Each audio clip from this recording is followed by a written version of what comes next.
Bien-aimés dans le Seigneur, c'est avec une grande joie que je vous parle en ce moment, en cet instant. Et je vous bénis de le nom de Jésus-Christ de Nazareth, à vous qui me regardez sur ce plateau. Et c'était vraiment une grande joie. Je suis vraiment heureux d'être parmi vous, avec vous. À travers cet écran, soyez bénis de le nom de Jésus-Christ de Nazareth.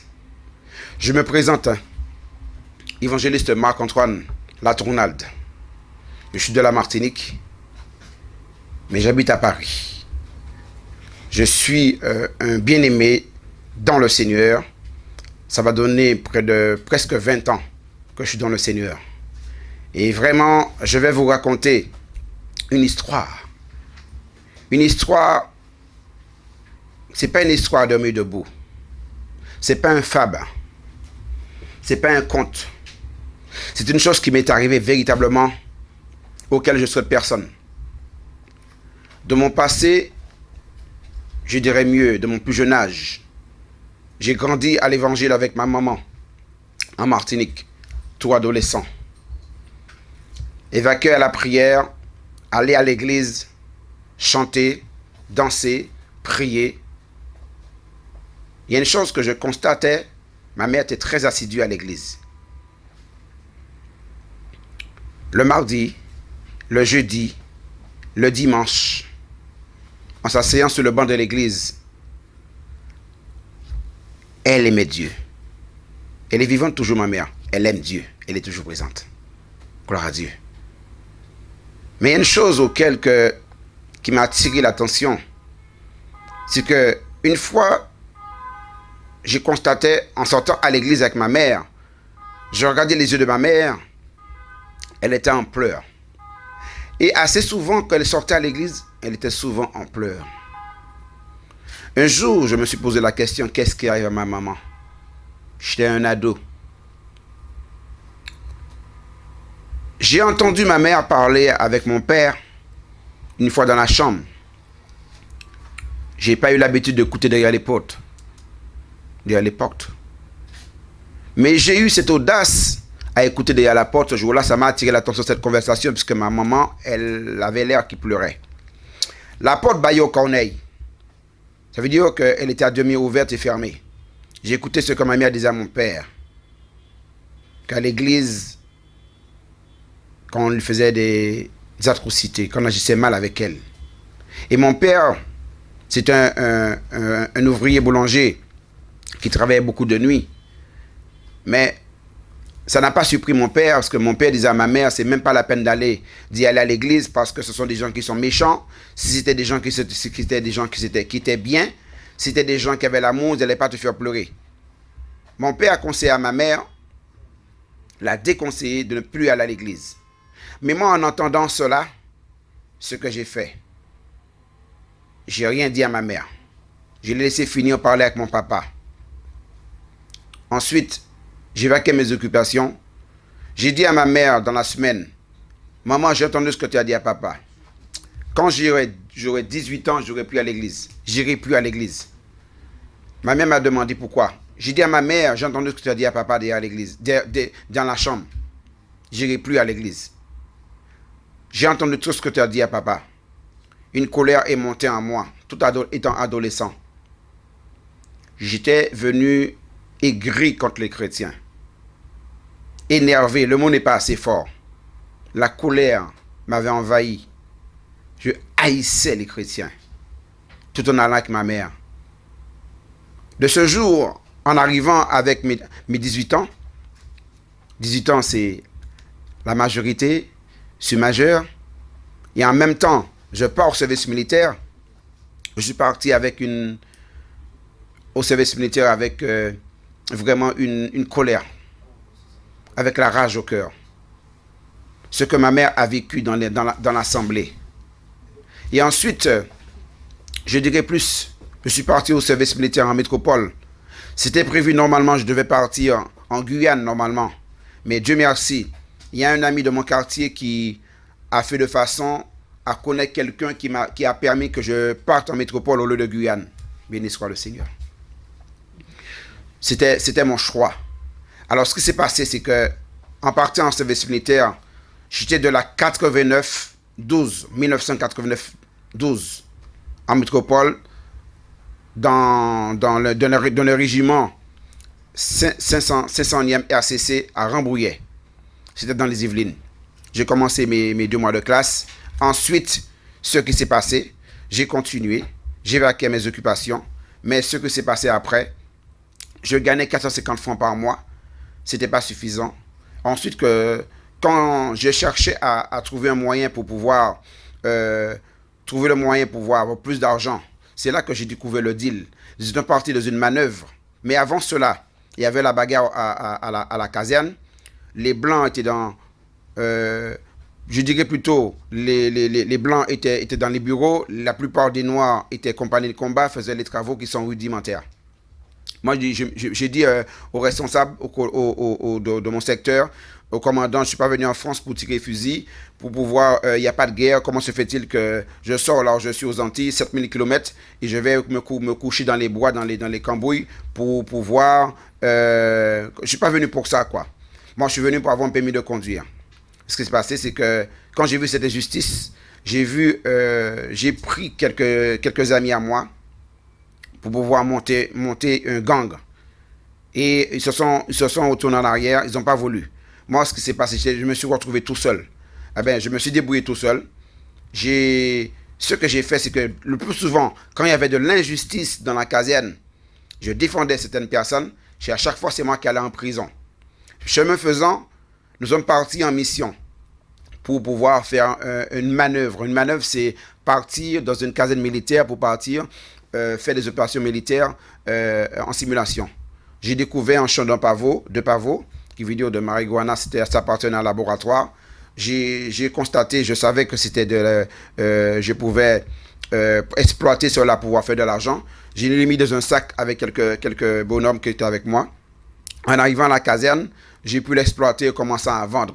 Mais une chose qui est importante, je commençais à faire, à semer la panique dans la caserne. J'étais incarcéré assez souvent parce que pour eux, j'étais un numéro, mais en réalité, j'étais le numéro 1 en moi-même, dans ma tête. Pourquoi? Parce que j'étais quelqu'un qui était dans une attitude de défenseur, d'avocat. Quand il y avait quelqu'un qui était dans une situation difficile, je le défendais. Mais le résultat des courses, c'est moi qui allais en prison. Je l'avais pour ma pomme. Ensuite, ce qui s'est passé, c'est que dans le contexte dans cette caserne, je continue à vaquer mes occupations. J'avais demandé à le colonel, d'abord au commandant pour avoir un permis de conduire. Il m'a fait la tête, mais j'ai insisté. J'ai semé la panique à la caserne. C'est là qu'on a commencé à me prendre au sérieux. J'avais même pas droit à passer un permis de conduire. Ils m'ont envoyé au permis de conduire, chose que je n'avais pas droit. Puisque lorsqu'on passe son temps à être incarcéré, vous n'avez pas droit à quoi que ce soit, à ces avantages-là. Ils m'ont envoyé au permis de conduire et j'ai réussi à ce permis de conduire. Et voilà ce qui se passe, c'est que quand on était parti en manœuvre, normalement, je devais être chauffeur d'un capitaine. Sur la route, il a pris le volant de la voiture, c'est lui qui conduisait. Alors, j'ai un peu rigolé. Jusqu'ici, je me mets à rigoler. Pourquoi? Parce que normalement, c'est moi qui devais conduire ce commandant. Il a pris le volant pour conduire. Alors, c'était en quelque part le chauffeur, mais c'était lui le conducteur, mais j'étais à côté de lui. C'était mon chauffeur en quelque part. Bon, je le dis ainsi. Hein. Mais il y a une chose que je me suis posé la question. Je me suis dit en moi-même, mais je n'ai pas droit à tout ça. Malgré que je faisais des conneries, je réussissais à tout ce que je faisais. Je croyais que j'étais dans un temps, mais j'étais dans un étang. Je croyais que je prenais mon pied, mais je perdais pied. Pourquoi je parle ainsi, mes bien-aimés? Parce que je me mettais à faire des bêtises. J'ai grandi dans une église, évangélique. Même si j'ai été baptisé catholique, je n'ai pas le souvenir. Mais le seul endroit que j'ai connu qui entend parler de Dieu, c'est à l'évangile. Et là, ça m'a mis la colère. À chaque fois quand je tapais quelqu'un, quand j'avais la bagarre avec quelqu'un qui faisait des atrocités, qui étaient injustes avec certains amis à moi, alors je le battais jusqu'au sang. Et pourquoi je croyais que je prenais un pied, je croyais que j'étais dans le vrai. Mais en quelque part, le diable se servait de moi, m'utilisait par rapport à cette colère qui était en moi, par rapport à ce que j'avais entendu qui était dans la chambre de ma maman. Et c'est pour cela que je vous dis, mes bien-aimés, vous parents, lorsque vous parlez entre un couple, époux, épouse, faites attention pour que les enfants n'entendent pas ce que vous dites. Parce que ça peut se répercuter, ça peut avoir un impact sur sa destinée, que le diable peut utiliser cette situation pour pouvoir chercher à détruire cet enfant. Voilà pourquoi que moi, que j'ai entendu cela, ça m'a mis la rage au cœur. Ça m'a mis... Vraiment, ça a failli détruire ma vie complètement. Mais grâce en Dieu, à Dieu. Il y a une chose que je retiens. Lorsque je continuais à dealer à la caserne, il y a un jour, les gendarmes sont arrivés. Moi, ce qui se passait, mes bien-aimés, je faisais ce que je veux à la caserne. Je peux vous le prouver, mes bien-aimés. Je faisais ce que je veux à la caserne. Je partais quand je veux. J'entrais quand je veux. Il y a un jour, un matin, je dormais vers 5 h du matin, mes bien-aimés. J'avais mon jogging sur moi bleu. Sur mon lit, je dormais. Ils ont encerclé la caserne avec un hélicoptère qui a posé sur le place d'armes. Gendarmes, maître chien, policiers. Pour qui? Pour une seule personne. On m'a noté sur le lit. Ils m'ont emmené directement en garde à vue à la gendarmerie de Rambouillet pendant un jour et demi, presque 2 jours. Après comparution immédiate, normalement, mes bien-aimés, ce que j'ai fait là, c'est très, très, très grave. Je risquais gros, mes bien-aimés. J'avais un dossier qui était assez épais. Ce qui s'est passé, mes bien-aimés, c'est que dans le box des accusés, je sais que je méritais aller en prison. Le juge, le procureur a demandé 5 ans de prison pour moi. Mais il y a une chose qui s'est passée. À un moment donné, je suis sorti dans le tribunal, je suis allé dans une petite pièce. J'ai parlé au Seigneur. Ah, c'est à ce moment que j'ai parlé à Dieu. J'ai dit, Seigneur, si c'est ta volonté que j'aille en prison, donne-moi la force pour que j'aille en prison, Seigneur. Si ce n'est pas ta volonté, sors-moi de là, Seigneur. Mes bien-aimés, dans le Seigneur. Le Seigneur a entendu ma prière. Il m'a exaucé. En arrivant, en retournant au tribunal, dans le box des accusés, 5 ans en prison, normalement, c'était directement Bois d'Arcy. Directement Bois d'Arcy. Et ce qui s'est passé, 5 ans de prison, je dis bien 5 ans de prison, s'est transformé en 0 prison. Je suis retourné à la caserne, on m'a incarcéré à la caserne, j'ai fait de la prison à la caserne, mais je n'ai pas été dans le civil. Mais bien aimé dans le Seigneur. Il y a une parole dont j'ai un souvenir. Dans les livres de Jérémie 29, 11. Vérifiez vous-même. Je dis Jérémie 29, 11 qui dit « Car je connais les projets que j'ai formés sur vous, dit le Seigneur, des projets de paix et non de malheur, afin de vous donner un avenir de l'espérance. Vous m'invoquerez et vous partirez et vous me prierez et je vous exaucerai. Et vous me chercherez et vous me trouverez. Si vous me cherchez de tout votre cœur, je me laisserai trouver par vous, dit l'Éternel. Je ramènerai vos captifs, je vous rassemblerai de toutes les nations et de tous les lieux où je vous ai chassés, dit l'Éternel, et je vous ramènerai dans les lieux d'où je vous ai fait aller en captivité. Ça veut dire quoi? Le diable connaissait déjà de le ventre de ma mère des projets de paix, non de malheur. Le diable a ce qu'il a fait. Il a pris ce projet de paix, il l'a transformé en projet de malheur. Mais grâce en Dieu, à Dieu, je dis à quelqu'un derrière la caméra, le projet de paix s'est transformé en projet de malheur. Mais le projet de malheur s'est transformé en projet de paix. À nouveau, il y a eu ce renversement, il y a eu cet effet boomerang. Le Seigneur a vu l'état de mon cœur. Je me suis repenti, je me suis donné au Seigneur et le Seigneur m'a fait grâce. La Bible dit, le Seigneur fait grâce aux hommes, mais il résiste aux orgueilleux. Mes bien-aimés, je vous parle avec une détermination. Je vous prêche ce que je vis, mes bien-aimés. Chers jeunes gens, quel que soit l'âge, tu as l'intention de vendre de la drogue, arrête ça tout de suite ce que tu fais.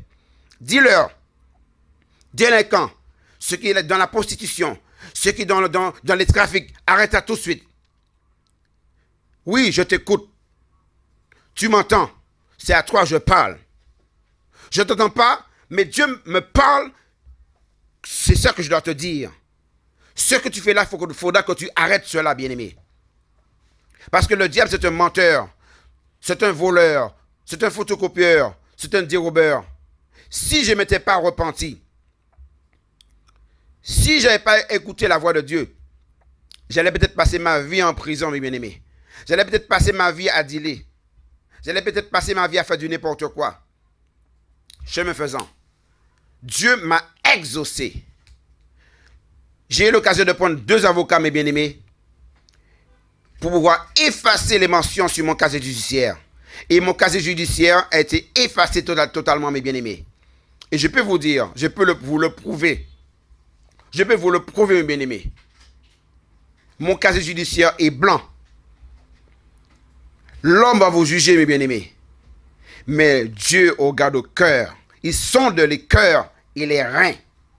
Car c'est lui, le maître des temps et des circonstances. Il est l'alpha et l'oméga. Oh mon Dieu, mon roi. J'élève cette personne qui est Jésus-Christ de Nazareth, qui est le Dieu d'Israël, qui est le Dieu de Jacob, qui est ce Dieu qui m'a fortifié, qui m'a sorti du filet de l'azoleur, qui m'a écarté des choses conflictuelles, qui m'a sorti du péché. C'est vrai, mes bien-aimés. Vous allez peut-être me dire, la chair est faible. Mais l'esprit, moi je vous dis, l'esprit doit être bien disposé. Nous qui sommes des serviteurs et des servantes, nous devons faire attention. Nous ne sommes pas exempts du péché. Nous ne sommes pas exempts de la tentation. Arrêtons de nous mentir à nous-mêmes qu'on est... Le péché ne peut pas entrer sur nous. Je dis non. À partir du moment où tu lui as donné le droit légal à entrer dans ta vie, il va faire ce qu'il veut avec toi. Ne mens pas ta conscience. Sois sincère avec le Seigneur. S'il y a un péché quelconque qui te domine, présente cette conquête à Dieu. Il est éternel et juste et bon à te bénir, à te pardonner de toutes tes fautes. Le Seigneur t'a dit, viens comme tu es. Viens comme tu es. Car Dieu a tant aimé le monde, il a donné son Fils unique afin que quiconque croit en lui ne périsse point, mais qu'il ait la vie éternelle. Il a donné son Fils unique. Donner, c'est qu'il a livré son Fils. C'était pas simplement qu'il a fait un dû pour faire voir la galerie, faire rire la galerie. Il a donné son Fils en sacrifice. Pour qui? Pour nous. Nous ne le méritons même pas. C'est par grâce que nous sommes sauvés. Nous étions sous la malédiction. Nous étions sous la loi. Mais nous sommes sous la grâce. Moi, nous, vous, nous devons profiter de cette grâce. Mais de ne pas en abuser, mes bien-aimés. Parce que le Seigneur, il sonde les cœurs et les reins. Lorsqu'il t'a fait connaître des choses, lorsqu'il t'a fait sortir des situations difficiles, lorsqu'il t'a béni, lorsqu'il t'a sauvé, quand il t'a sorti de la prison, quand il t'a sorti du deal, et que tu retournes en arrière, fais attention. Fais attention, parce qu'il y a le péché et les conséquences du péché. Vous savez, aussi bien que moi, bien-aimés, en méditant la parole de Dieu, on peut lire la parole de Dieu. Mais une chose le plus important, c'est méditer la parole de Dieu. Quand tu médites la parole de Dieu, le Seigneur parle avec toi. Il mange avec toi. Il te communique sa pensée. Alléluia. En ayant cette relation personnelle avec le Seigneur. Mes bien-aimés dans le Seigneur, être chrétien, c'est quoi? C'est pas en allant dans une assemblée qu'on est chrétien. Mais lorsque tu es enfant de Dieu, tu te réserves un culte personnel dans ton foyer. Tu te réserves un culte personnel. Tu es constamment en communication constante avec le Seigneur. Le Seigneur te parle, tantôt d'une manière, tantôt d'une autre. Il ne te parle pas pour ta faveur. Des fois, il peut te parler, ça ne te convient pas, mais c'est pour ton bien. S'il y a une épreuve qui est dans ta vie, tu vas dire que c'est pas pour moi ça.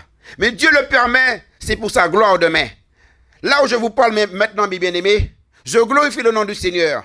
Je ne suis pas fier de ce que j'ai fait. Je ne suis pas fier de ce que j'ai vécu.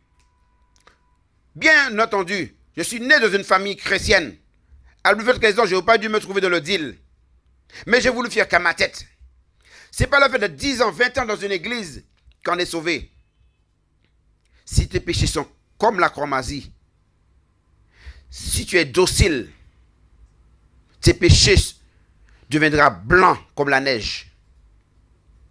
Et tu mangeras les meilleurs. Je dis bien, tu mangeras les meilleures productions du pays, bien-aimé. Que le Seigneur vous bénisse dans le nom de Jésus-Christ de Nazareth. Je vous dis, mes bien-aimés, le Seigneur nous aime.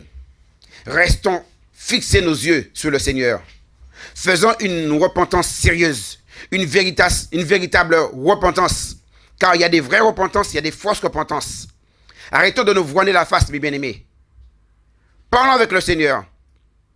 Parle de ton péché. Et le Seigneur va te couvrir de bénédictions. Et tu verras comment tu verras la gloire de Dieu se manifester dans ta vie. Ton entourage ne pourrait pas comprendre. Tu vas impacter ton entourage. Tu vas impacter ta destinée. Car le Seigneur, c'est le docteur du corps, de l'âme et de l'esprit. Tu vas trouver le mariage si tu es obéissant. Tu auras des enfants si tu es obéissant. Tu auras du travail si tu es obéissant. Tu auras tout ce qu'il te faut. Mais une chose qui est importante, mets Dieu devant toute chose. Mes bien-aimés de le Seigneur, je vais vous laisser. Un de ces jours, je pense qu'on se reverra derrière cette caméra pour vous parler de la personne du Seigneur, Jésus-Christ de Nazareth, qui nous fait du bien chaque jour, chaque matin, chaque midi, chaque soir. Et je vais finir ce mot de la fin. Les bontés de l'Éternel ne sont pas épuisées et se renouvellent chaque matin. Soyez bénis, mes bien-aimés, dans le nom du Seigneur Jésus-Christ de Nazareth. Amen. À bientôt, mes bien-aimés. Au revoir. Bonjour mes frères et sœurs, je viens ainsi vous apporter pour ce court message, vous apporter ainsi une exhortation, que vous puissiez ainsi venir nous rejoindre ici sur ce plateau, que vous puissiez ainsi venir ici compartir la parole avec nous, partager ce moment d'intimité avec le Seigneur, que nous puissions ainsi venir évangéliser ensemble, toucher des millions d'âmes. Que venez, n'ayez pas peur de venir ainsi visiter notre site, notre site d'évangélisation qui est www.pactoltve.com et que vous puissiez ainsi venir nous voir. Nous venons avec un cœur disposé, venir partager une parole avec vous. Ainsi venez tel que vous êtes, car Dieu vous aime tel que vous êtes. Émission, clip, shooting photo, prédication. Voici des activités possibles chez Pactol Studio. Avec son cycle fond vert, voici des exemples d'incrustations possibles.